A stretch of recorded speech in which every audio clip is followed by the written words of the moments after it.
Ce matin, je vous cacherai pas que je suis profondément émue.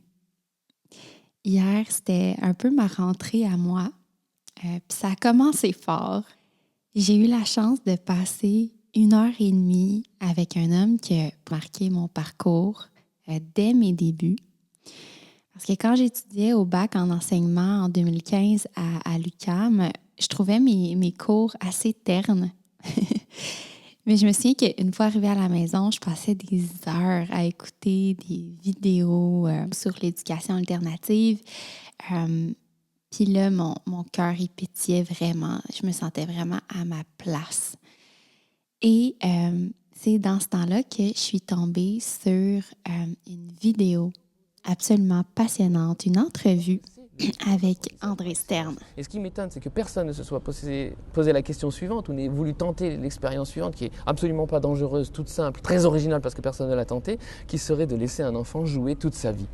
Par exemple, Avec pendant 42 des ans. mots tellement simples, mais tellement puissants, il me fait comprendre qu'on n'apprend pas à coup de diplôme, mais qu'on apprend grâce à l'enthousiasme. Et son message a contribué à faire en sorte que j'ai eu le courage de sortir du chemin tout tracé puis de suivre ma passion. Et donc, hier, je me suis retrouvée à jaser avec André Stern, 10 ans plus tard, de jeux libres menés par l'enfant. Puis, rapidement, on a comme vraiment trouvé notre terrain de jeu commun, l'humain, l'enfance, le jeu. C'était la sensation d'être en train de parler avec un ami.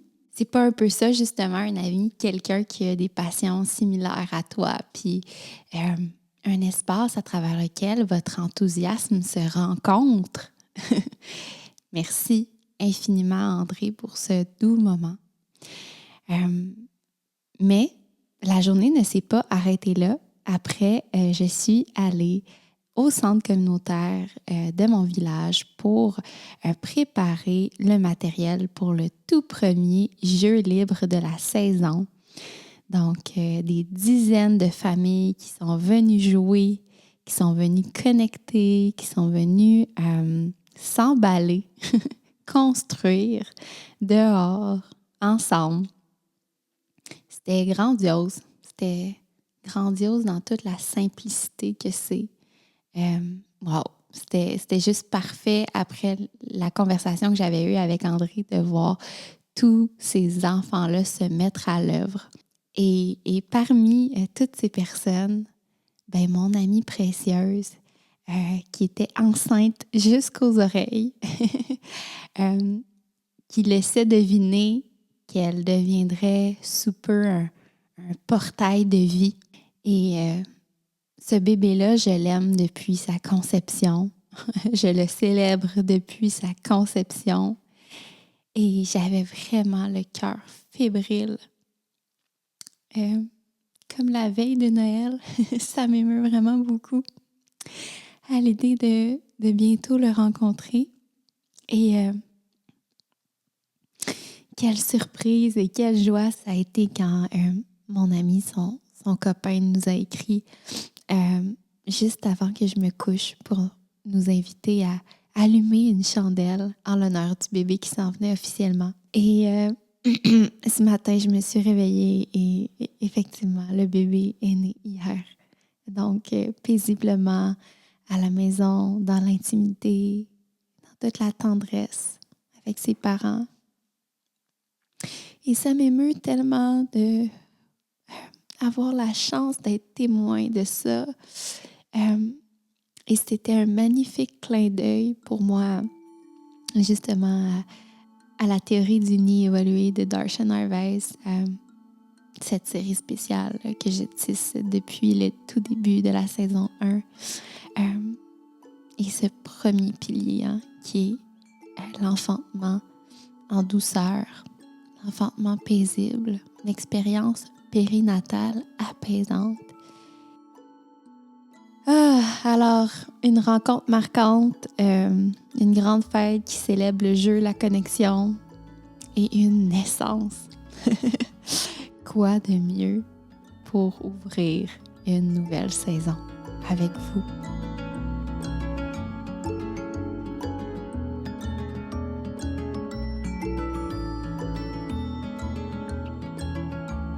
Je suis Elisabeth Dufresne et bienvenue officiellement à la saison 3 de Les Émergents.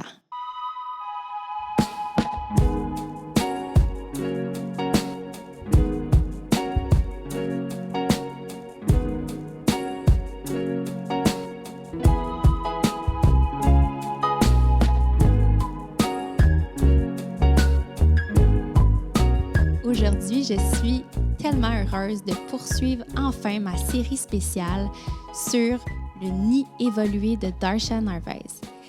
Cette série-là permet de revisiter les composantes essentielles d'un environnement de développement optimal pour le mammifère humain.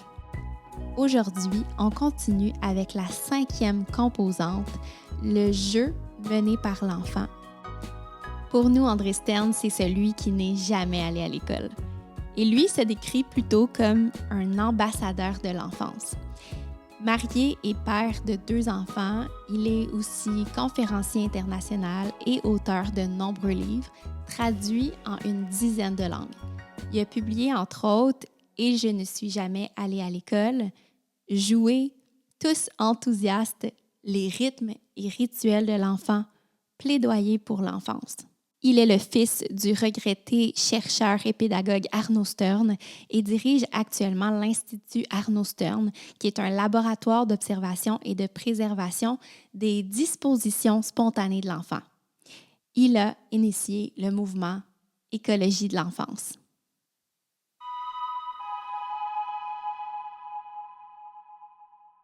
Darshan Narvaez, elle met le jeu libre au même niveau que des besoins de base comme l'attachement, comme la communauté, le toucher, l'allaitement. Et donc, elle nous rappelle que le jeu, c'est pas juste un loisir, hein, c'est un besoin vital. Et c'est comme ça que j'ai envie qu'on l'aborde ensemble aujourd'hui. Toi, André, tu as eu la chance de ne jamais aller à l'école. Tes parents ne t'ont jamais demandé d'arrêter de jouer. Alors, tu as joué toujours, hein, c'est quelque chose que tu répètes souvent. Et ça a donné un homme enthousiaste, multiple, curieux, rempli de talent. Et on aura la chance d'en parler. Mais pour commencer, j'avais envie de jouer un peu avec toi. Et j'ai envie qu'on s'imagine ensemble, au contraire, un monde où les enfants ne pourraient plus jamais jouer. À quoi ça ressemblerait, ces enfants-là, dans un monde où le jeu n'existerait plus? Et à quoi ressemblerait notre humanité en général, selon toi? Alors, ça fait beaucoup de choses déjà par lesquelles tu commences. Tu dis que j'ai eu la chance de ne pas aller à l'école. J'ai envie de modifier un peu déjà ça en disant que j'ai eu l'opportunité de ne pas aller à l'école et j'ai eu la chance de pouvoir jouer toute ma vie. Parce que sinon on penserait à l'école en termes de malchance et ce serait injuste pour plusieurs raisons. Et puis ça ne serait pas juste dans le sens de la justesse, en dehors de l'injustice aussi. Alors donc, imaginons un monde dans lequel les enfants ne peuvent plus jouer, où les enfants n'ont plus le droit de jouer. En réalité, Elisabeth, je risque de te choquer, mais ce monde dystopique, utopique dystopique que tu veux évoquer maintenant, n'est pas très loin de l'état actuel de notre ordre du monde. C'est-à-dire que nulle part le jeu n'est considéré comme un besoin primitif, primaire, comme tu viens juste de les énumérer. Il est vraiment, et tu l'as dit aussi, disqualifié et rangé sur le rayon des loisirs, c'est-à-dire de ce à quoi on se consacre quand, ayant fait tous ses devoirs, ayant rempli toutes les attentes et tous les devoirs qui nous sont adressés, qu'on soit enfant ou grand ou petit, c'est-à-dire quand je veux dire enfant grand, je pense à l'enfant de 100 ans. Une fois qu'on a fini le devoir, éventuellement on peut se permettre quelques minutes de loisir. Ça se range au même titre que les hobbies, etc. C'est-à-dire on dit c'est pas très sérieux, c'est un passe-temps. Et donc, comme nous avons un ordre du monde hautement patriarcal, qui n'envisage pas le jeu comme une chose sérieuse et encore moins comme une chose vitale, rien dans notre ordre du monde actuel n'incite au jeu, puisque partout il est considéré comme subsidiaire, voire indigne, tu vois, voire voire ça en est au point que tu devrais presque avoir honte, tu vois, tu justifies que je joue à ça, oui, mais c'est parce que ceci, c'est parce que cela, on trouve toujours un prétexte. Donc il y a quelque part cette notion de honte, il faut s'en cacher, il faut justifier quand on s'y consacre. Et ça ne peut pas ne pas déteindre sur nos enfants, d'autant qu'on leur donne très clairement le message. Tu pourras jouer quand tu auras fait tes devoirs, tu pourras jouer quand tu auras appris, tu pourras jouer quand ceci et cela sera fait. Et puis finalement, tu ne peux pas jouer parce que la fin de la journée arrive et c'est l'heure de se brosser les dents et d'aller se coucher. Et donc, le jeu n'étant pas fêté, nulle part dans notre ordre du monde, il est toléré auprès des enfants tant que ça ne va pas au détriment de toutes les occupations dont nous avons décidé qu'elles étaient plus importantes que le jeu pour nos enfants. Donc, c'était juste pour dire, d'abord, c'est une question très originale, par laquelle tu commences. On ne m'avait jamais invité à imaginer ça. Et puis, quand tu me l'as exposé, plus tu l'exposais, plus je réfléchissais en me disant, mais ma foi, je ne vois pas grande différence entre ce que tu décris et ce que nous observons au quotidien. Et ce n'est pas un constat agréable en réalité, de s'en rendre compte. Alors oui, il reste une frange du temps dans laquelle nous laissons nos enfants jouer, mais attention, je pense que tu l'auras remarqué comme moi, même les phases de jeu sont de plus en plus encadrées, orchestrées, et elles se produisent, quand nos enfants jouent, ils jouent avec des dispositifs que nous avons créés pour eux et qui, dans beaucoup de cas, entretiennent la discrimination de l'enfance, qui n'a rien à voir avec la dévaluation du jeu, mais qui est quand même le fait que nous avons développé une armada de dispositifs, de livres, de jouets, d'objets pédagogiques, etc., que les adultes ne voudraient pas, et qui donnent à l'enfant la sensation que tu ne fais pas encore partie de celles et ceux qui méritent d'avoir de vrais livres, d'avoir des habits qui ne sont pas caricaturaux ou porteurs de dessins caricaturaux. Tu pourras avoir une vraie voiture miniature, comme on en a là-haut, qui ressemble vraiment à des vraies voitures quand tu seras plus grand. Mais là, comme tu vas les casser, on va te donner une voiture en plastique avec des yeux, des roues-boules, et des couleurs épouvantables et des proportions infâmes. Donc en plus, les rares instants où nous tolérons le jeu chez nos enfants, nous les noyautons par des objets qui eux-mêmes sont discriminants. Alors, par chance, nos enfants vivent à cheval sur le monde réel et sur le monde imaginaire. Et il leur reste un petit espace de jeu dans l'imaginaire, tant que nous n'avons pas organisé aussi leur imaginaire, ce qui finit par arriver malheureusement dans tous les cas. Alors donc, comment serait un monde dans lequel les enfants ne jouent pas ? Pas très différent du monde actuel. Voilà, où les adultes ne jouent pas. Or, les adultes et les enfants, il faut cesser de les séparer. Et ça, tu auras compris que ça fait partie de mes véritables convictions. Je suis obligé d'utiliser le mot « enfant » pour être compris par mes interlocutrices et mes interlocuteurs, mais je ne crois pas en la notion d'enfant. Et je me dis que tout ce qui arrive à nos enfants arrive à nos adultes, et tout ce qui arrive à nos adultes arrive à nos enfants. Et donc quand tu as un monde où les adultes ne jouent pas, ne jouent jamais, où les enfants sont contraints à créer des relations sociales avec d'autres enfants parce qu'ils espèrent ainsi créer un espace et un temps de jeu, alors qu'en réalité, ce qu'ils cherchent, c'est juste des personnes qui jouent, et que si les adultes jouaient, ils pourraient enfin être avec celles et ceux auxquels ils s'identifient et se consacrer à ce penchant irrésistible pour eux qu'est le jeu. Mais ça n'existe pas. Donc, comment serait le monde ? Pas loin de ce que nous voyons autour de nous. Mais le problème, c'est que si c'était totalement interdit, et si donc l'aspect ludique finissait de s'effacer de notre quotidien, je pense on développerait donc une panne générale de la créativité humaine, on produirait une panne générale de l'apprentissage, on viendra en parler, j'en suis sûr, pendant ce temps commun.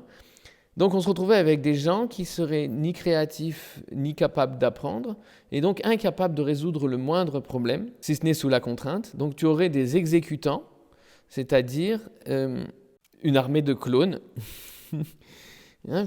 puisque le clonage ne serait pas le clonage, pas loin d'ailleurs de certains états d'esprit, serait moral, mental, dans la manière d'envisager le monde. C'est-à-dire que quelqu'un qui n'a jamais joué et ne joue jamais ne peut pas inventer des solutions, il ne peut que exécuter des ordres et appliquer à la lettre des instructions qui lui sont transmises. Je ne sais pas ce que tu en penses, je ne sais pas si tu trouves que ça ressemble à notre quotidien, si c'est ce qu'il y a à craindre pour notre quotidien. Moi, je trouve que ça fait peur. J'ai envie d'ajouter aussi la notion de santé mentale, parce qu'on sait que le jeu est profondément émotionnel. Et l'idée, je pense, de ne plus avoir d'espace d'expression au quotidien, je pense que ça aurait un impact dévastateur sur la santé mentale. Je pense que ça a un impact dévastateur sur la santé mentale actuellement, sur tout ce qui est dépression, anxiété. Puis je pense qu'en fait, de plus en plus, on se tourne vers un monde de survie plutôt que vers un monde où on peut vivre réellement quand le jeu ne fait plus partie de notre quotidien. Alors, il ne faudrait pas croire que le jeu, après, va être une prévention contre tout, parce que tu peux avoir joué toute ton enfance, faire des dépressions, avoir des problèmes d'anxiété, avoir des nécessités de thérapie autour de certaines problématiques, tout en ayant joué toute ta vie. Hein, mais c'est évidemment de la prévention, mais je crois qu'il va falloir qu'on dise plusieurs choses au sujet du jeu maintenant. Alors, qu'on soit bien d'accord, j'ai beaucoup apprécié ta question et d'essayer de me plier au jeu que tu proposais. Je dois t'avouer qu'elle soit dystopique ou qu'elle soit juste une critique quotidienne, c'est pas trop mon truc, c'est pas trop ma chose que de faire un constat négatif de la situation actuelle. Mon jeu préféré, parce que moi, là, je joue comme toi à cet endroit-là, le jeu que je préfère, c'est quand même d'imaginer ce que serait un monde dans lequel on arrêterait de discriminer et dans lequel on replacerait à sa juste valeur le jeu. Et donc, où on considérerait le jeu comme indispensable, comme vital, comme un besoin aussi vital que les autres besoins vitaux, et qu'on cultivait une culture du jeu comme une attitude générale face aux problèmes, face aux difficultés, face aux challenges, face aux choses qu'il faut joyeusement créer et décider ensemble, puisque c'est ces choses-là que le jeu entretient. Mais on va arrêter d'être dans la théorie, on va devenir pratique, si tu veux. Alors, respecter l'enfant qui joue. Ne pas interrompre l'enfant qui joue. Ça peut se faire grâce à des connaissances, mais ça peut aussi se faire grâce à une attitude. Mes parents, il y a certaines choses qu'ils ne savaient pas, ils ne pouvaient pas les savoir, parce que les recherches n'existaient pas à l'heure où eux ont fait le choix de ne pas interrompre le jeu de leurs enfants, tout comme de ne pas interrompre le sommeil de leurs enfants. Et ça, c'est pas une chose qu'ils ont décidé parce que les circonstances étaient propices, c'était une conviction profonde qu'ils avaient développée. Mon papa, Arnaud Stern, est l'inventeur du clos-lieu, c'est-à-dire un espace où a lieu le jeu de peindre. Hein, tu auras remarqué le premier mot de cette description. C'est un espace de jeu, de liberté, de non-discrimination. C'est un lieu magique. Et donc, partant de là, ils étaient automatiquement dans une attitude dans laquelle il était pour eux inenvisageable d'interrompre un enfant qui joue. Sans connaître les bénéfices et les vertus que l'on connaît aujourd'hui au jeu, sans les connaître, ils étaient cependant dans une attitude, et ça pourrait être le cas de toutes sortes de personnes, qui fait qu'ils n'envisageaient pas d'interrompre le jeu et qu'ils n'envisageaient pas que c'était impossible pour eux, impensable, inimaginable, d'interrompre le sommeil d'un enfant qui dort. Mais aujourd'hui, nous avons la chance d'avoir la science de notre côté et d'avoir toutes sortes d'informations qui permettent de s'approcher de cette attitude, alors dans l'autre sens, c'est-à-dire l'information va générer une attitude nouvelle face à l'enfant qui joue, etc. Et donc moi, ces informations, j'aime beaucoup les réunir et j'aime beaucoup les partager. J'ai l'extrême chance de travailler avec des neuroscientifiques divers et qui nous disent toutes sortes de choses intéressantes, dont on va parler aujourd'hui. Celle par laquelle je veux commencer, c'est qu'il y a une obsession, et c'est ce qui fait que le plus tôt possible, nous soustrayons nos enfants au jeu, c'est que nous avons une obsession pour l'apprentissage. C'est-à-dire que nous voulons que nos enfants apprennent, comme si ça devait arrêter plus tard. On a remarqué que les enfants sont des éponges, qu'ils apprennent tout, et on en a fait une méthode qui consiste à obséder les enfants avec du savoir, parce que plus tard, c'est réputé marcher moins bien. On ignore au passage que ce n'est pas du tout le cas. Le cas, ce n'est pas qu'on apprend moins bien plus tard, on apprend jusqu'à la fin de ses jours. La chose que l'on a perdue, ce n'est pas la capacité d'apprendre, c'est notre capacité à nous enthousiasmer. Et c'est ça qui rend les apprentissages plus difficiles plus tard. De ça aussi, on parlera tout à l'heure si tu le souhaites et si nous en avons le temps. Donc, nous avons cette obsession sociétale, globale, internationale, et c'est l'une des obsessions de notre ordre du monde patriarcal, c'est que les enfants doivent apprendre. Enfant égale apprendre. Bon. Et le problème, c'est qu'il y a un gros malentendu avec la notion d'apprendre, parce qu'en réalité, elle n'existe pas. Alors, tes auditrices et tes auditeurs vont être surpris, et surprises, mais du point de vue scientifique, apprendre ne peut pas exister pour une raison toute simple, c'est qu'apprendre n'est pas une chose que nous pouvons faire. Pour résumer, j'aime bien la formule, apprendre n'est pas une chose que l'on fait, apprendre est une chose qui nous arrive. Et je vais vous expliquer pourquoi. Pour une raison toute simple, c'est que notre cerveau n'est pas optimisé pour mémoriser des informations. Notre cerveau n'est pas un disque dur qui mémorise des informations telles qu'on les lui livre. Ça ne marche pas. Pas bien. Et c'est là qu'est apparu le malentendu. C'est que nous confondons deux notions qui n'ont rien à voir l'une avec l'autre. Nous confondons apprendre, que l'on ne peut pas faire, avec apprendre par cœur, que oui, on peut faire. Apprendre par cœur, ça tu peux le faire. Ça ne marche pas bien, ce n'est pas durable, mais tu peux le faire. Mais apprendre, tu ne peux pas le faire. Tu ne peux pas le faire parce que notre cerveau n'est pas optimisé pour mémoriser des informations. Alors pourquoi notre cerveau est-il optimisé ? Et c'est là que ça devient intéressant. Il s'avère que notre cerveau est optimisé pour résoudre des problèmes. C'est ce que notre cerveau fait au mieux.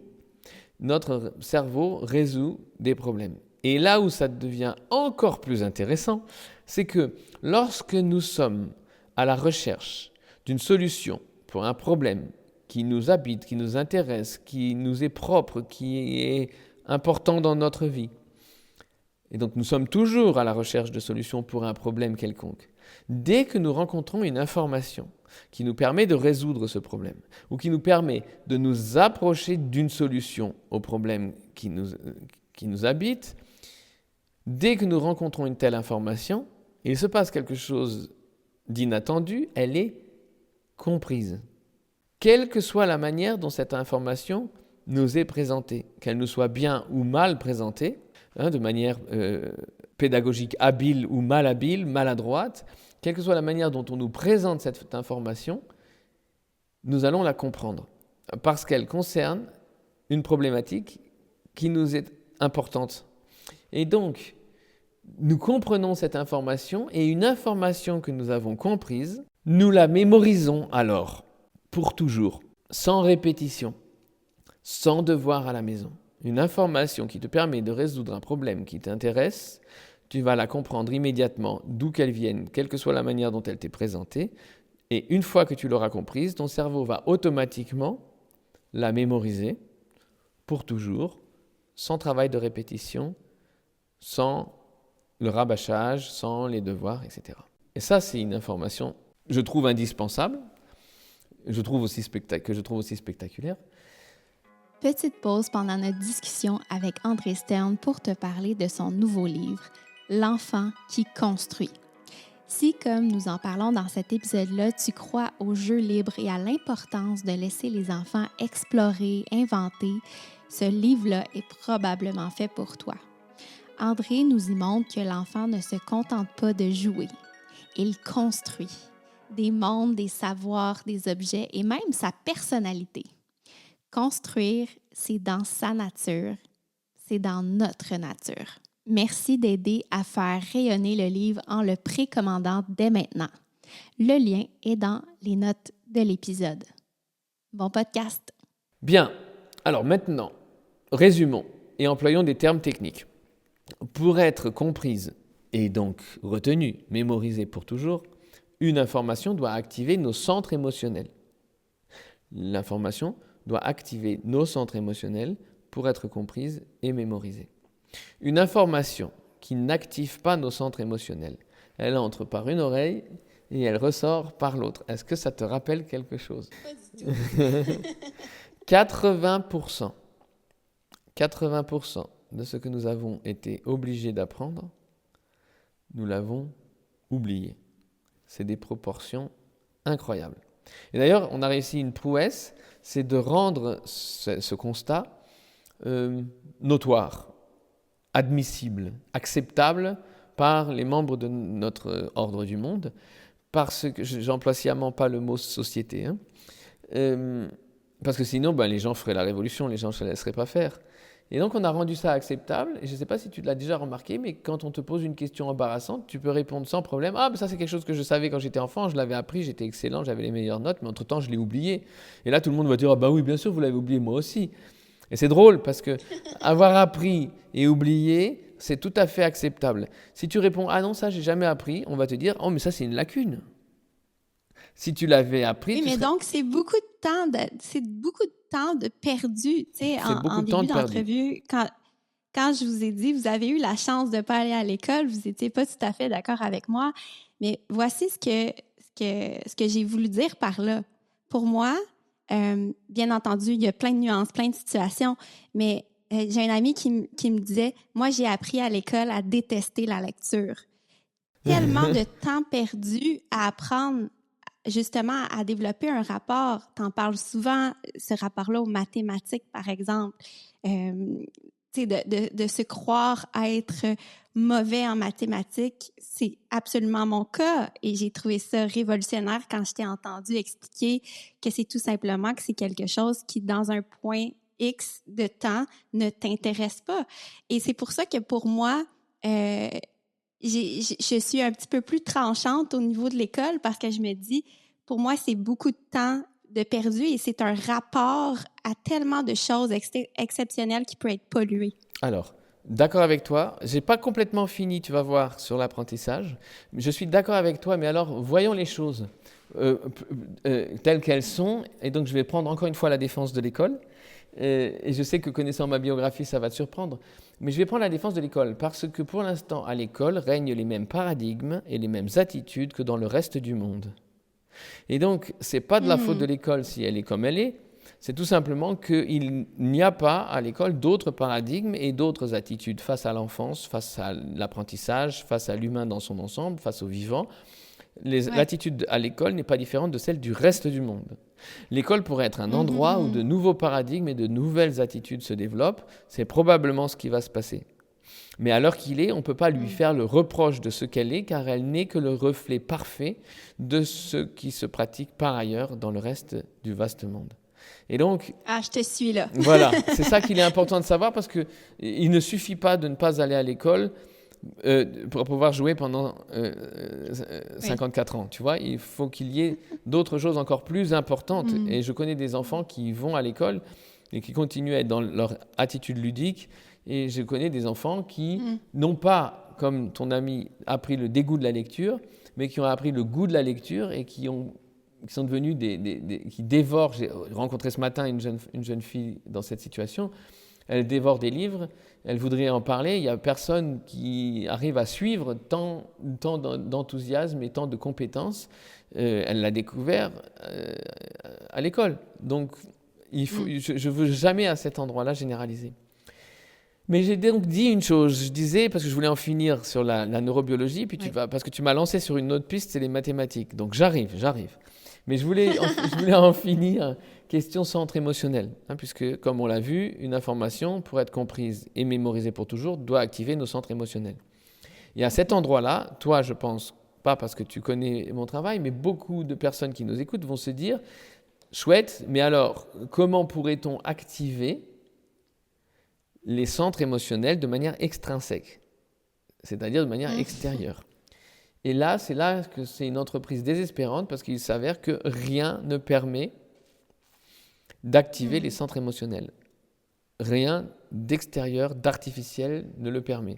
Il n'y a pas de substance, il n'y a pas d'exercice, il n'y a pas de pratique quelconque, ni la méditation, ni le yoga, ni quoi que ce soit, qui nous permette d'avoir une prise sur les centres émotionnels et de les activer. Parce que si tu réussissais à inventer une manière, une méthode qui active les centres émotionnels, tu ferais fortune parce que ça placerait chacune et chacun dans une situation dans laquelle toutes les informations rencontrées vont être comprises et mémorisées.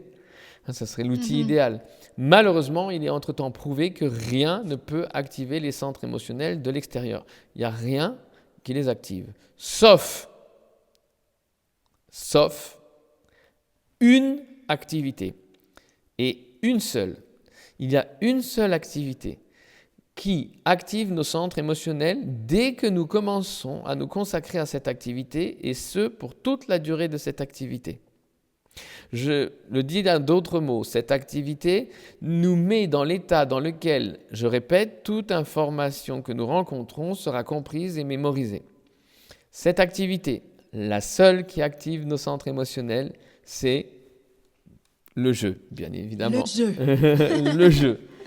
On n'est pas censé élever nos enfants seuls. On commence à le savoir. Mais mon accompagnement à un, c'est un peu ça. Ça t'aide à briser ton isolement et surtout à prendre de la perspective sur ton rôle de parent. Retrouver du sens dans une des quêtes les plus importantes de ta vie. Si ça t'appelle, viens me retrouver sur elisabethdufresne.com pour remplir un formulaire de pré-consultation. Le lien est aussi disponible dans les notes de l'épisode. Ton podcast. Waouh! Ça veut donc dire que nos enfants ont cette préférence, ce penchant irrésistible pour la seule activité humaine qui nous met automatiquement dans l'état dans lequel les informations que nous allons rencontrer seront comprises et mémorisées pour toujours. Waouh! On se complique la vie, hein? Ah, qu'est-ce qu'on se complique la vie? Imagine l'enfant auquel on vient dire un jour, il faut que tu arrêtes de jouer pour te mettre à apprendre. Un peu comme si je te disais de respirer sans prendre d'air. Tu vois, l'enfant ne peut pas comprendre de quoi on lui parle à la base, puisque ce sont deux notions jumelles. C'est la même notion éclairée à deux extrémités, mais c'est le même objet qu'on éclaire. Et donc l'enfant, on lui dit tout d'un coup, il faut séparer deux choses qu'il ne considère pas comme séparables. Et de plus, comme tu dis, qu'est-ce qu'on se complique la vie? Qu'est-ce qu'on se complique la vie? Et surtout, qu'est-ce que c'est un appel à la confiance? Puisque nos enfants, visiblement, auquel hasard, dès qu'on leur laisse une minute de liberté, dès qu'on leur offre une minute de confiance, qu'est-ce qu'ils font? Ils jouent. Et si ça ne tenait qu'à eux, ils joueraient toute la journée. Ils se livreraient du matin au soir à la seule activité humaine qui nous met dans l'état dans lequel toutes les informations que nous allons rencontrer vont être comprises et mémorisées pour toujours. Et je trouve ça une des informations de base, et je te remercie de me donner l'occasion de la partager avec toi, avec celles et ceux qui écoutent. C'est une information. Comment envisager de développer une pédagogie actuelle pertinente sans tenir compte d'informations dorénavant officielles de cette envergure-là. Et donc, oui, communiquons là-dessus parce que ça nous fait passer du côté du miroir où règne la confiance. Quand tu sais que l'activité à laquelle ton enfant ou tes enfants souhaitent de toutes leurs fibres se livrer, c'est l'activité la plus pertinente à laquelle un humain puisse se livrer, ça va changer ta manière d'aborder l'enfant qui joue, d'aborder l'humain ludique, l'homo ludens, comme disait le regretté Michel Audin qui nous a quittés récemment. Tu parlais des mathématiques. Alors effectivement, la phrase la plus dite sur Terre, c'est « je suis nul en maths », ce qui veut dire « je », première personne, « suis » du verbe avoir, « nul », dis donc, quel jugement sur soi-même. Alors que, comme tu le disais, scientifiquement parlant, cette phrase, il n'y a pas un seul mot juste. Et la phrase correcte serait « les mathématiques ne m'intéressent pas ». Virgule, aujourd'hui, parce que ça se trouve, demain, ça va m'intéresser. Oui, sauf que, je te disais que je travaille avec des neuroscientifiques. Tout à l'heure, j'ai plus ou moins cité les travaux du professeur Dr. Gerald Hüther en Allemagne. Là, je vais citer les travaux de Marek Kaczmarzyk, un neuroscientifique très en vue en Pologne, qui, avec son équipe, a mis au jour que notre cerveau mathématique, le cerveau mathématique de l'humain, n'entre en fonction qu'à partir de la 10e année. C'est-à-dire qu'avant tes 10 ans, tu n'as pas l'organe pour comprendre les mathématiques. C'est un peu comme si tu essayais d'expliquer la théorie des couleurs à un chaton qui vient de naître et qui n'a pas encore ouvert les yeux. Et tu vois, ça fait partie de ces informations. Je vois ta réaction. J'étais exactement dans le même état quand il m'a présenté. J'ai la chance de le connaître et quand il m'a expliqué ça, mais j'étais sidéré. Parce que c'est une évidence, hein, toute rencontre avec les mathématiques qui a lieu avant nos 10 ans est forcément un échec. Et c'est un échec d'autant plus cuisant que tu ne comprends même pas pourquoi c'est un tel échec.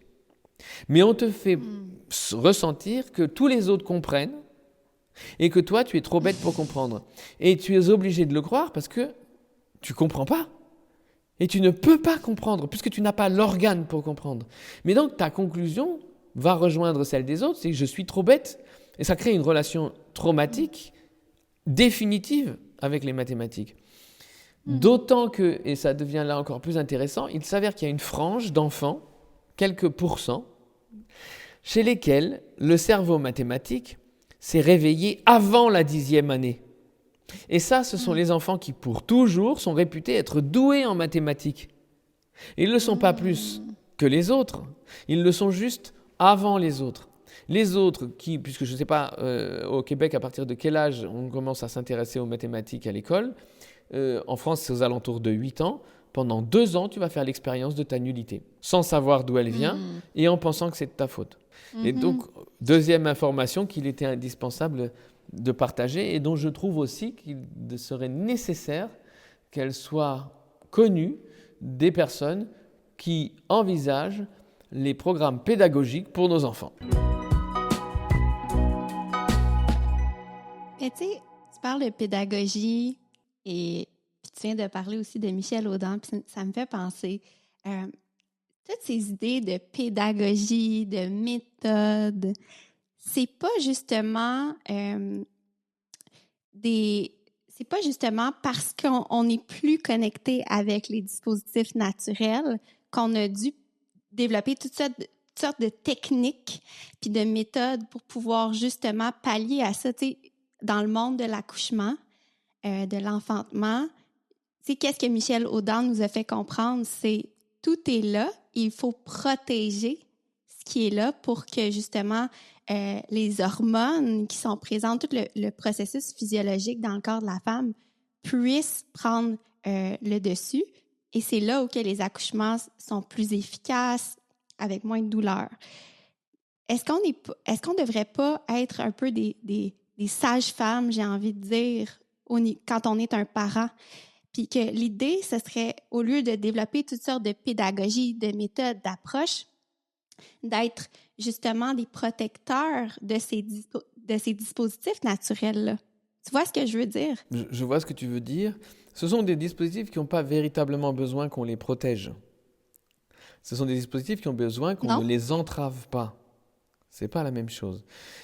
Je ne sais pas si tu vois la différence. Ils ont lieu d'eux-mêmes. Non, explique. Non, mais tu vois, parce que sinon, on va mettre l'enfant sous une cloche.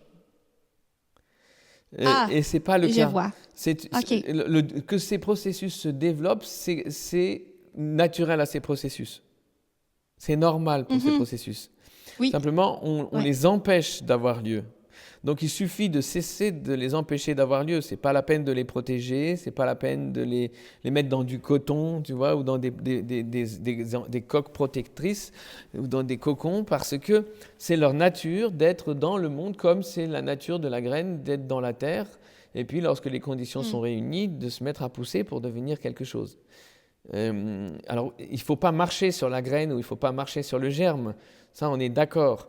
Mais il ne faut pas non plus mettre une cloche parce qu'il a besoin de l'interaction avec le reste du monde pour devenir. Hein? Je sais que ce n'est pas ce que tu voulais dire, mais je fais très, très, très attention aux mots et je fais très, très attention aux sensations que provoque le mot et aux expériences que réveille le mot. Donc, c'est pour ça que je fais très, très attention. Petite nouveauté, si vous avez envie de me supporter, de m'aider à faire vivre les émergents, je vous invite à offrir un don en argent via mon bouton PayPal qui est disponible dans les notes du podcast. Ce podcast-là, c'est mon jeu à moi. C'est un vrai travail de cœur entièrement donc financé par moi. Et vos dons me permettent de garder ces ressources-là tellement riches, gratuites, sans publicité et donc accessibles, parce que c'est pas tout le monde qui a les moyens de se payer mes accompagnements 1-1. Donc, même un don de 3 $ peut faire toute la différence. Merci de reconnaître ce que j'ai à offrir au monde. Puis merci pour votre générosité. Après, donc tout ce que tu viens de décrire, j'appelle ça des dispositions spontanées. Elles sont nombreuses, j'en fais la liste dans tous mes livres. Et ces dispositions spontanées, elles sont en tout cas présentes. Et quand tu dis qu'on devrait avoir moins de méthodes et plus de connexions, pour essayer, je pense, de résumer ce que tu disais, tu rejoins ce que je dis différemment quand je dis que les méthodes sont toujours des concepts d'adultes, des théories, des hypothèses. Par exemple, moi, comme tu le sais, donc je ne suis jamais allé à l'école. Ça reste une méthode. À l'autre extrême du spectre qui est d'aller à l'école. Mais ça reste une méthode avec beaucoup de nuances entre ces deux extrémités qui sont tous ceux qui existent. Tous les concepts à l'accent italien, germanique, démocratique, libre, etc., etc. Tout ça, ça reste des méthodes. On est bien d'accord. Mais il y a quelque chose qui vient bien avant les méthodes, c'est l'attitude. Et c'est l'attitude dont il s'agit. C'est de l'attitude qu'il s'agit. Je vais te dire pourquoi j'insiste tellement là-dessus avec un exemple très concret. Je connais des enfants qui ne vont pas à l'école. Ils ne vont pas à l'école, mais leurs parents sont pour toutes sortes de raisons tout à fait compréhensibles encore dans l'ancienne attitude, dans l'attitude de crainte, de peur, d'insécurité. Suis-je à la hauteur? Est-ce que mon enfant est à la hauteur? Est-ce que mon enfant est assez bon? Suis-je assez bon? Le monde est-il gentil? Est-il méchant? Etc. Ils sont dans cette attitude, dans l'ancienne attitude, dans l'attitude de doute. Ils doutent d'eux-mêmes parce qu'on a douté d'eux quand ils étaient enfants. Et ils doutent de leurs enfants parce qu'on a douté d'eux quand ils étaient enfants et parce qu'ils doutent d'eux-mêmes. Et ces parents qui sont dans cette ancienne attitude, alors que leurs enfants ne vont pas à l'école, génèrent une enfance chez leurs enfants qui ressemble à celle d'enfants qui vont à l'école. Et je connais en revanche des parents qui envoient leurs enfants à l'école, mais qui sont eux-mêmes tellement dans une nouvelle attitude, cette attitude de confiance en des dispositions spontanées, en la pertinence de nos processus, en le super pouvoir de l'enthousiasme, ces parents qui sont dans une attitude radicalement nouvelle, alors qu'ils envoient leurs enfants à l'école, génèrent pour leurs enfants une enfance qui ressemble beaucoup à celle que j'ai pu vivre ou à celle qu'ont pu vivre mes enfants. Donc, ça veut bien dire que l'attitude est bien plus importante que les méthodes viennent après l'attitude et que ce à quoi nous appelons ici, ce n'est pas un changement de méthode, c'est un changement d'attitude. Après, encore une fois, attention, il ne faut pas piéger les personnes en disant « tu n'es pas dans la confiance, donc ce serait mieux si tu étais dans la confiance, donc tel que tu es moins bien que tu serais si tu étais différente. » Et ça, c'est terrible. Ça, c'est terrible. Ça, c'est l'enfant blessé que nous portons en nous, auquel il a été dit un jour « tel que tu es, c'est pas terrible. » Et il vaudrait mieux que tu sois différente. Il vaudrait mieux que tu fasses ceci plutôt que cela. Il vaudrait mieux que tu sois ainsi plutôt que d'une autre manière. C'est à cet endroit que j'ai envie, Isabelle, de d'offrir une clé de plus. On a déjà parlé donc du jeu, on a déjà parlé du cerveau mathématique. Une autre clé, c'est il faut bien avoir conscience, et attention parce que des fois ça secoue, mais nos enfants deviennent comme nous les voyons. Nos enfants deviennent comme nous les voyons. Nous nous voyons nous-mêmes aujourd'hui comme nous avons été vus quand nous étions enfants. Nous posons sur nous aujourd'hui les mêmes yeux que ceux qui ont été posés sur nous quand nous étions enfants. Notre opinion de nous-mêmes aujourd'hui est le reflet de l'opinion que les autres avaient de nous-mêmes et c'est rarement positif. Et comme si ça ne suffisait pas, eh bien nous posons sur nos enfants le regard qui a été posé sur nous lorsque nous étions enfants. Et donc il est indispensable d'avoir conscience du fait que nos enfants deviennent comme nous les voyons. Et si nous les voyons comme des petites choses, ayant besoin de nos dispositifs et de nos méthodes, de nos inventions et de notre organisation pour devenir, eh bien c'est ce qu'ils vont devenir, des petites choses. Et si nous les voyons pour ce qu'ils sont et ce qu'elles sont, c'est-à-dire des géantes et des géants des potentiels, des bombes de potentiel, capables de devenir tout ce que l'humain peut devenir, et capables d'apprendre tout ce que l'humain peut apprendre, et il y a une raison scientifique, on pourra en parler si tu le veux, eh bien c'est ce qu'ils vont devenir. Des géants, des géantes. Tu sais, j'aime bien cette métaphore qui me permet de parler du clos-lieu de mon papa, du clos-lieu d'Arno Stern, qui est un lieu, je le répète, magique que je vous invite à découvrir. On est tellement habitué à voir l'enfant penché par-dessus une feuille au format A4 qu'on voit l'enfant lui-même au format A4. Dans le clos-lieu d'Arno Stern, les enfants qui viennent peindre ne connaissent aucune limite, ni de temps, ni d'espace. Il y a un enfant, il peint depuis 49 ans au même tableau, il fait 240 mètres de long, son tableau. Donc, il le continue depuis 49 ans. Donc, il n'y a pas de limite de temps, il n'y a pas de limite d'espace. Bien sûr, il n'y a pas de bâtiment assez grand pour accueillir un tel tableau, mais ce n'est pas grave, lui, ce n'est pas ce qui compte pour lui. Ce qui compte pour lui, c'est de faire. Donc, il lui suffit d'une rangée finie et d'une rangée de feuilles vierges pour continuer à avancer. Seulement, quand tu vois des enfants, et tu vois certaines fois dans le clos-lieu de petits enfants qui peignent leur monde sur des surfaces de 40 mètres carrés, tu ne peux plus les voir au format A4. Tout d'un coup, tu te mets à les voir à leur vrai format, le format de géante et de géant. Et ces informations que nous partageons là maintenant nous aident à voir nos enfants, donc nous-mêmes, comme des géants de potentiel, des géantes de potentiel capables de tout devenir et de tout apprendre. Et je trouve que c'est profondément bienfaisant. Et voilà, c'est ce qui conclut la première partie de mon échange avec André Stern. Retrouvez-nous dans 2 semaines pour la suite, puis je vous garantis que vous n'allez pas le regretter. Les Émergents, pour moi, c'est bien plus qu'un podcast, c'est un espace pour partager ma passion pour l'éducation, mon jeu à moi. Et je suis profondément reconnaissante de votre fidélité depuis le début. Je suis aussi reconnaissante pour mon frère Étienne Dufresne qui m'a offert cette fabuleuse musique que vous entendez tout au long de l'épisode. Merci également à Florence Rivet pour son talent qui illumine notre couverture. Si cet épisode-là vous a touché, vous a fait réfléchir, un petit geste comme laisser quelques étoiles sur Spotify, Apple Podcasts, un commentaire, le partager à des amis, partager en me taguant sur Instagram un extrait, donc Elisabeth.Dufresne.